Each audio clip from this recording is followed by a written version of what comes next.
সুন্দরবন এমন এক জায়গা যেখানে ডাঙায় বাঘ আর নদীতে হাঙ্গর আপনাকে চোখ রাঙাবে। অজগর আর কুমিরের পাল্লায় পড়লে তো কথাই নেই। এইখানকার জীবন প্রতিনিয়ত আপনাকে সংগ্রাম করতে শেখাবে, শেখাবে জীবনের নতুন মানে।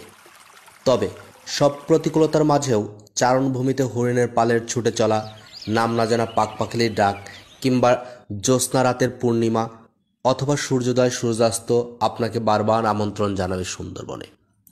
সেই সুন্দরবনে যদি 7 বছর কাটাতে হয়, তাহলে জীবন কেমন হবে?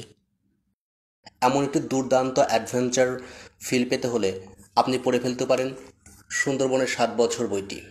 বিভূতিভূষণের লেখা ছোট্ট এই বইটি খুবই সাবলীল ভাষায় লেখা, এবং এই বইটি পড়ার সময় আপনার মনে হবে যে আপনি বইয়ের পাতায় নয়, আপনি সুন্দরবনে ঘুরে বেড়াচ্ছেন এবং দারুণ দারুণ অ্যাডভেঞ্চার ফিল করছেন। তো দেরি কেন, পড়ে ফেলুন সুন্দরবনের 7 বছর।